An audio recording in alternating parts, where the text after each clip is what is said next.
اینجا یه هواپیمای هایپرسونیک خفن داریم که سرعتش به بیشتر از 5 ماخ میرسه.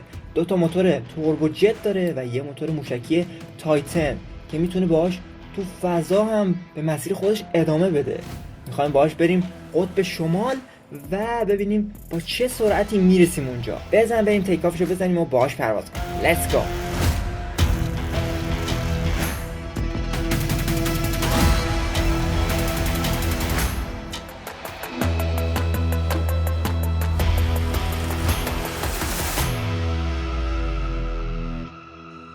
خب ما الان رو باندیم و میخوایم بریم به سمت قطب شمال.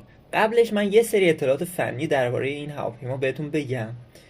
قطب شمال که این قسمته و ما تقریبا رو خط استوا قرار داریم، باید یه حدود 90 درجه 100 درجه بچرخیم تا به سمت این کوههای یخی زیبا حرکت کنیم، پرواز کنیم در واقع. خب هواپیمای هایپرسونیک که ما داریم 2 موتور جت داره و یه موتور موشکی داره.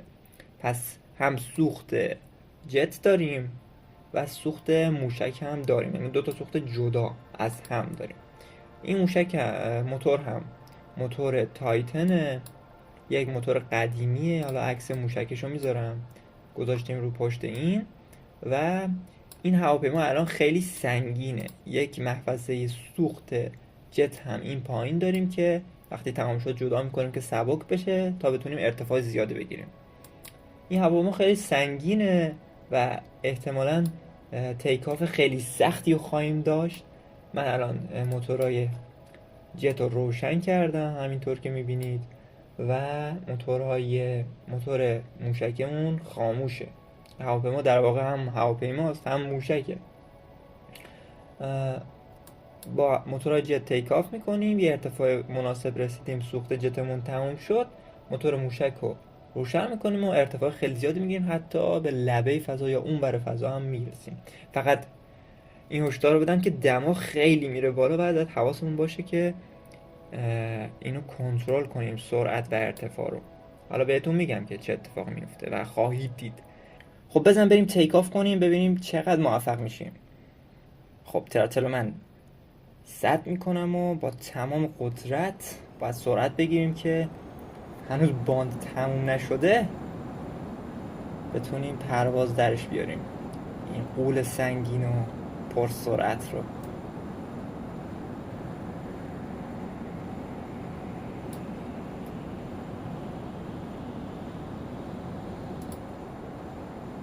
Let's go.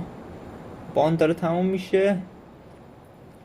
عالی، همون لحظه آخر بلند شدیم، عالی بود. خب یه 100 درجه ای هم باید میچرخیدیم. لندینگی رو میبندم، چرخ بسته شد و چرخش 100 درجه. این نوع پرواز هایپرسونیک به دلیل اینکه دمای بدن خیلی میره بالا، چون سرعت خیلی زیاده، فشار هوا خیلی زیاده و دمای بدن میره بالا، باید خیلی ارتفاع و سرعت رو تنظیم کنیم. مثل یه هواپیما معمولی نیست که حالا یه سرعت خاصی داشته باشه و ارتفاع خاصی هم داشته باشه، مشکلی نباشه. خیلی کنترل کردنش به نسبت به هواپیمای معمولی سخته. اینجوری داریم سوخت از دست میدیم، سوخت رو مصرف میکنیم. مسیر درسته، اوکیه. این مسیر رو مستقیم بریم، اوکیه. و تو همین ارتفاع هم اوکی. ما باید مثل دلفین از جو بپریم بیرون و مستقیم باز برگردیم تو جو. چرا این کارو میکنیم؟ چون که توی جو، چون سرعت خیلی بالایی داریم، با اون سرعت بالا توی جو نمونیم، چون بدن آسیب میبینه و امکان انفجار خود یا از بین رفتن بال یا انفجار وجود داره. آسیب خیلی میبینه تو اون دمای بالا اگه زیاد بمونه. ولی وقتی شیرجه میزنیم تو فضا و باز شیرجه میزنیم تو هوای متراکم، وقتی شیرجه میزنیم تو فضا که میریم تو لایه‌های بالایی و تراکم هوا کمه، حرارت اونقدر نمیره بالا وقتی میخوایم برگردیم هم مستقیم میایم تو لایه های پایینی جو و سریع خنک میشه و سرعت کم میشه. خب من اینجا دیگه سوخت رو کم میکنم، یه ذره سوخت بمونه برام، موتور موشک رو روشن میکنم و تانک سوخت رو جدا میکنم ازش به این صورت که این جدا شد.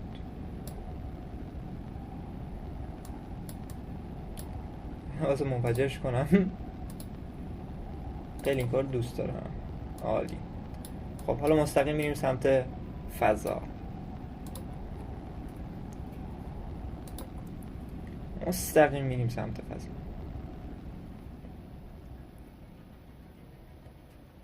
خیلی مستقیم میریم سمت فضا با سرعت خیلی زیاد. اوه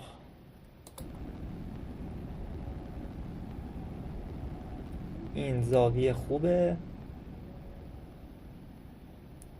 70% سوخت موشک داریم. اوکیه. سرعت به 1200 متر بر ثانیه، تقریبا 4 الان 1 ماخیم ما. 1 ماخ تو سرعت خیلی بالا. نه میگم 1 ماخ. الان 4 ماخیم. خب ارتفاع خیلی بالا رفت. الان چون جو رقیق شده این آیرودینامیک اونقدر کار نمیکنه و یه ذره که موتور فیکس نباشه چرخش ایجاد میشه. بذار ببینیم تا کجا رفتیم. تا اینجا رفتیم. خیلی کمه که تا ارتفاع 112 کیلومتری میریم بالا و باز برمیگردیم توی جو. من RCS رو روشن میکنم برای کنترل. اینجا خیلی به درد میخوره.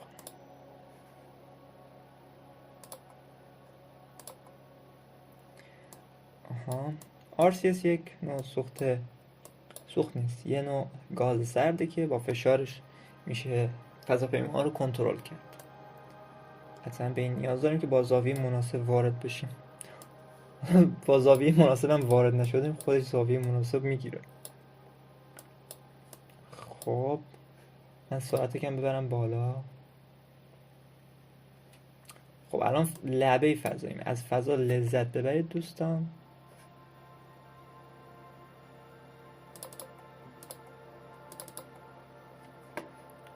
بله. خب کم کم داریم وارد جو میشیم. بله وارد جو شدیم. 100 کیلومتر رو رد کردیم و دیگه کم کم داریم شیرجه میزنیم به سمت جو زمین. یه شیرجه خیلی هیجان انگیز. این هیجان انگیز ترین چیزیه که یه انسان میتونه تجربه کنه که فضا نوردا تجربه میکنه. با سرعت سرسام‌آور مداری وارد جو زمین میشن و یه حرارت خیلی داغ هم تجربه میکنن. خیلی داغ. فکر کنم دمیج بخوریم. یعنی کامل بدم با پایین که به چخ میره.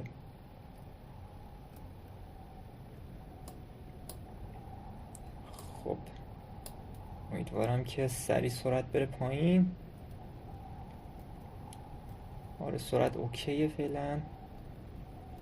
1500 اوکیه. نمیترکیم. خوشبختانه نجات پیدا کردیم. اوف دما خیلی میره بالا. بذار ببینم دما چنده. دمای نوک 1000 درجه 1500 درجه رسیده بود. الان خنک شده دیگه. سرعت کمه ولی سرخه هنوزم.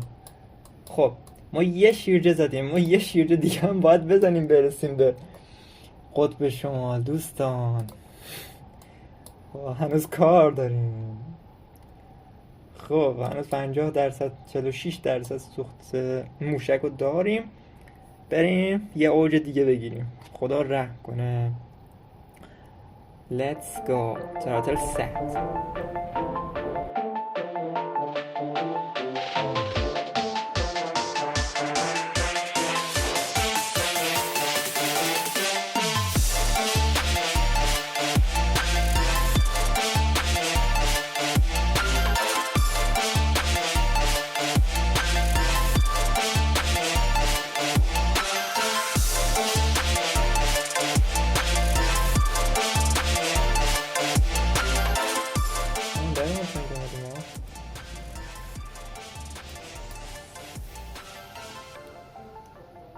میرسیم به یخها. یکم یخها رو لمس کنیم، بعد این همه حرارت خودمون رو خنک کنیم، توی آب تنی کنیم. خب.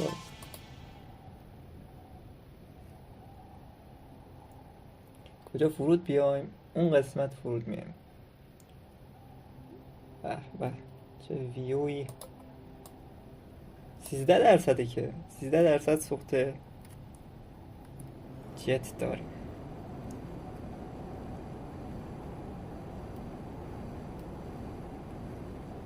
بله. خب لندینگ گیر رو باز میکنیم.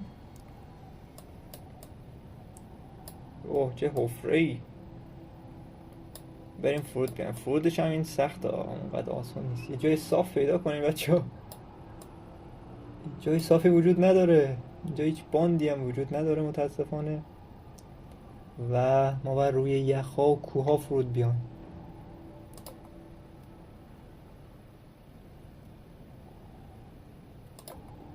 واه همون دو بخوریم به تپه. خوبه اونجا صاف.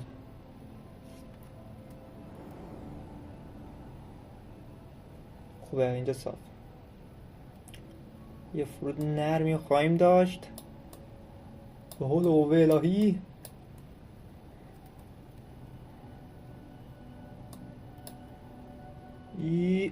یس ترمز رو میکشیم و تموم. مأموریت به موفقیت ترین حالت ممکن به پایان رسید. بله آینیم. البته رسیدیم به تقریبا، این کره زمین واقعی نیست، تقریبا رسیدیم به شمال روسیه و اینا. اینجا نرسیدیم، خیلی دوست داشتم بریم اینجا، ولی اینجا هم اوکیه، قطب شمال دیگه، همینی که یخ دیدیم. خب تارگتمون انجام شد. مرسی که تا اینجا با ما بودید. نظر و پیشنهاداتتون رو بگین دیگه چه چیزایی، چه کارهای خفنی انجام بدیم بهتره. مثلا یه چیزی که مورد نظرمه اینه که با یه هواپیمای دیگه یه دور کامل دور زمین بزنیم، ببینیم تو چند دقیقه میتونیم این کار انجام بدیم.